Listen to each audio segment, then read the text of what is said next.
Update. My friend Loyalty tested my wife without my knowledge, and she failed. I feel done with them both. Original post. I, 36 male, have been with my wife, 40 female, for 10 years now, and married for 6. I thought we were really happy. She has a child from a previous relationship. The dad is not in the picture, and I have taken on that role. We both work, me full-time, her part-time. We live a good life, holidays abroad every few months, no real financial worries, both in pretty good shape, and plenty of love, affection, and sex between us. I thought we'd be together forever. On to my friend 35 male. His wife left him in horrific circumstances last year. He came home one day to find her gone with their 2-year-old. She left him for a drug dealer she met on Instagram, who ended up assaulting them both, and it's a massive legal issue that's destroyed him. Since then, he's become very anti-women, despite having a great family full of women. He's constantly telling us how all women are the same, etc. Well, last week he sent me a load of screenshots. Must have been over 100 of them, going back to November last year and finishing on January 15th. He got another phone and started messaging my wife, pretending to be a man from a couple of hours away who got the wrong number. Within a week, he was getting nudes from her, sexting, etc. By Christmas, she was telling him she loved him.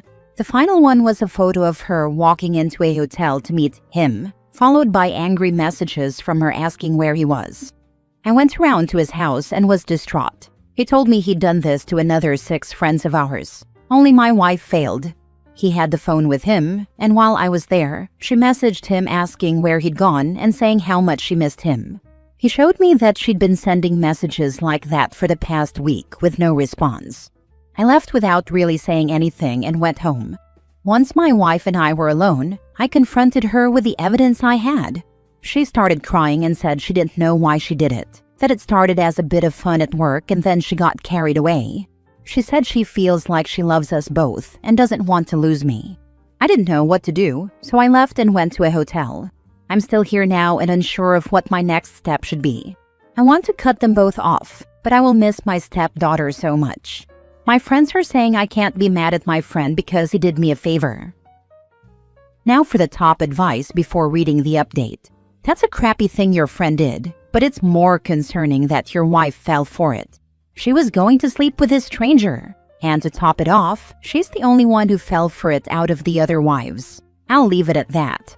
I'd love to be a fly on the wall when she finds out your friend catfished her. I think I could get past it if it was just texting, but I can't get past the going to meet him. Yeah, dude, as a caveat, you're kind of lucky it was your crappy friend. But looking at the facts, she would have fully gone through with it had someone actually been there, and still could with a new fling. Cut your losses and ditch both. Divorce the cheating wife, and drop the woman-hating friend before dating again, or he'll do this to you over and over. I think this is the only way I can move on. Yep, he'll definitely do it again. 1. If she can do it once, she'll do it again. 2. Your friend wasn't right for what he did. 3. Cutting off your stepdaughter might hurt, but your wife could try and use her against you in the future. There's no way I'm cutting off my stepdaughter. Now for the update. I want to thank everyone who commented on my last post. There were so many that I couldn't reply to them all. I'll address a couple of things from my first post. A lot of people said my wife did nothing wrong. She went to a hotel to meet another man for sex. There are photos of her at the hotel waiting. She messaged him saying she was there and, I quote, "I purposely haven't had sex with him," meaning me, for ages, "so when I get my hands on you, I'll be ripping your clothes off and my own." Followed by messages asking where he was. Even a week later, when he stopped replying, she was still saying she missed him and sending pictures of herself saying how much she still wanted him. A few people said my friend wasn't catfishing her and that he was sending photos of himself and she knew. My friend is white and dumpy. The pictures were of a black adult film star stolen from his Twitter. Now on to the update. First and most importantly, I met my stepdaughter yesterday. We met at a park, and when we saw each other, we both started crying and just hugged for 5 minutes. Every memory of her from when I first met her went through my head, and I didn't want to let her go for fear of never hugging her again. We sat on a park bench, and the first thing she asked was what happened. She's 15, and I didn't see a reason to lie. I said her mom got catfished, fell for it, and had been having an online affair for a few months, and that she told another man she loved him. I left out the nudes and the hotel part. My stepdaughter said her mom had told her that all she had done was message an old friend, and that I got jealous, but she said she knew I wasn't like that. Her aunt, my wife's sister, had told her that her mom had cheated, and that I had done nothing wrong. I told her I have hundreds of screenshots but wouldn't show them to her. She begged to see one so she could know. I tried to find a non-sexual one and showed her the message where her mom said, "I love you more after 10 weeks than I do him after 10 years. My stepdaughter was as horrified as I was and just said, "Oh my God." After that, we sat and talked for a couple of hours about everything. She said she still wants me as part of her life, and that when I get my own place, she'll be over all the time. She said I'm still her dad and always will be, even after I told her I plan to divorce her mom. She said her aunt and grandma both encouraged her to stay in touch with me because she told them she was scared I didn't want her anymore. I told her nothing could be further from the truth. I gave her a lift back home, and we've been texting nonstop since, sending stupid videos to each other. She said her grandma told her we can use her kitchen to bake together again, so we're doing that later today.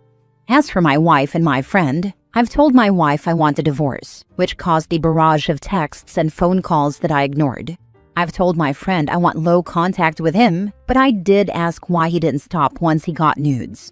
He said, "Because you don't get jealous, and I thought you'd probably just find it funny," which is probably true. If she told me a wrong number was texting her, I probably would have said to flirt with it for a laugh. I do understand people's point when they say I shouldn't be mad at him, because if it wasn't him, it would have been someone else. But he did target her insecurities. He knew she was insecure about her height, and said things like, "First time I finally meet an Amazonian woman at a bar and we have a good time, she gives me a false number." He also knew she struggles with having an athletic build and mentioned that his ideal woman would be tall and strongly built, and that he doesn't get the trend for short women with big boobs and bums. But at the same time, she's a detective for the police force and should have recognized she was being played. Sorry it's not an exciting update. Thank you for loving that little girl the best way you can. It is not her fault. My heart hurts for her and you. It's not hard to love. She's incredible. My life is better with her in it. Well, I'm glad that, at the very least, your daughter and in-laws are on your side in this. Your sister-in-law not lying to her niece is an example of a woman with integrity. Your mother-in-law offering her kitchen so you can spend time together baking is an example of a maternal figure who cares about her granddaughter above all else. I hope you get your divorce and use your village to stay involved in your daughter's life. Your friend and soon-to-be ex-wife are both POS, insecurities or not. But you're young and still able to start over someday while keeping the most important people in your life around. Overall, your future seems brighter now than it did on D-Day. Keep moving, soldier. Thank you. Her family have been terrific with me, to be honest. Next story. Am I the a-hole for still wanting a divorce even after couples counseling? I, 31 male, have been with my wife, 28 female, for 7 years, and we have one child together, a 3-year-old son. Ever since we had our child, I became a stay-at-home parent, since she had a job that paid more and daycare is too expensive to afford. I don't mind staying home with our kiddo, and even then I was working part-time for some extra cash. 4 months ago, she came to me and told me she was thinking about a divorce, that she had found herself attracted to someone else. When she told me, it hurt a lot. I was working whenever I had free time and was the only one who ever really cleaned the house. So maybe I was neglecting her in some way with how little time I had between work, cleaning, and taking care of our child. We decided to try couples counseling and see if that would help. While we were waiting for this to happen, she continued to hang out and spend time with the person she was attracted to, even after I told her how it didn't make me feel good that she chose to spend time with this guy when we already had so little time together. I just bit my tongue and waited for the day of the appointment. The day of the couples counseling appointment arrived, and to summarize what was said, I was doing everything and carrying the burden of everything on my shoulders, while she was just bringing in the paycheck.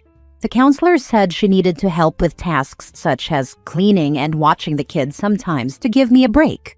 Therapist also said that if she wanted the relationship to work, she would have to end the relationship she had with the guy she was attracted to. Afterward, she actually started helping around the house, and it began to feel easier, like we were finally getting back on track. My issue is that everything the counselor said is stuff I had said word for word before. When I begged for help, when I had several nights where I got little to no sleep, and days where I set things up to do together, and she would rather go to sleep. I feel like I gave everything to this relationship and family so we could all be happy. No disrespect to the counselor who helped us, but why does she only listen to a stranger we just met, and not to me when I've been saying the same things for several years?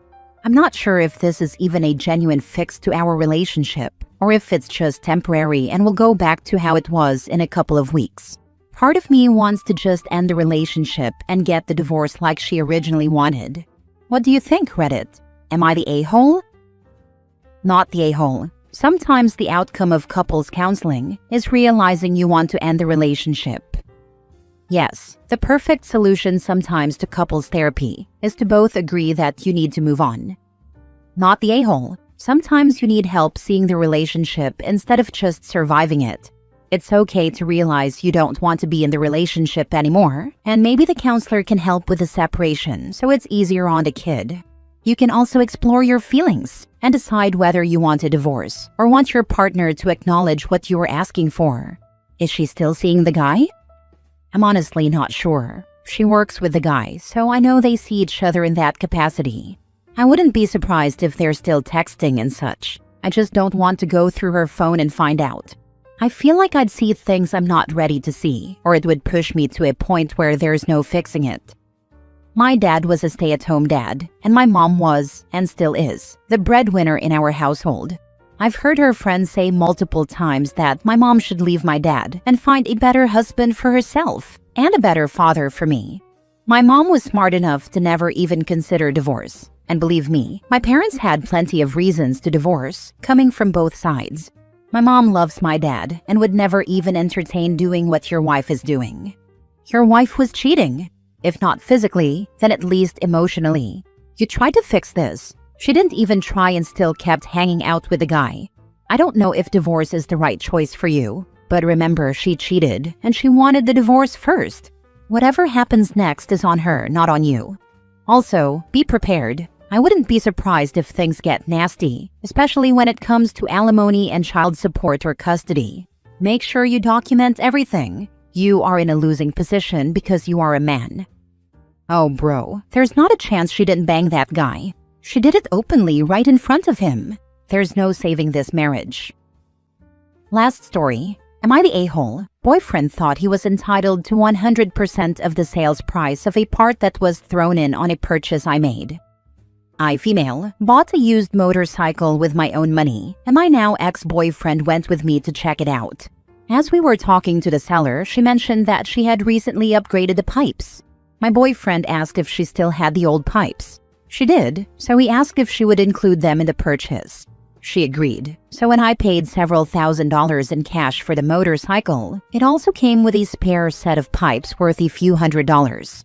My boyfriend took the pipes home and started taking pictures of them to put up for sale on Craigslist.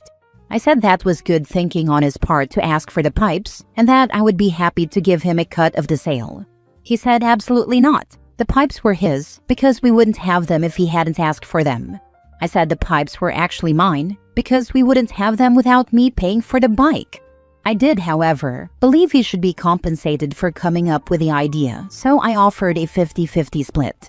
It turned into a huge argument, and I finally relented and let him have the pipes and 100% of the proceeds from the sale, a few $100s. Although I could kind of see his side, I always felt like he bullied me into giving him those pipes.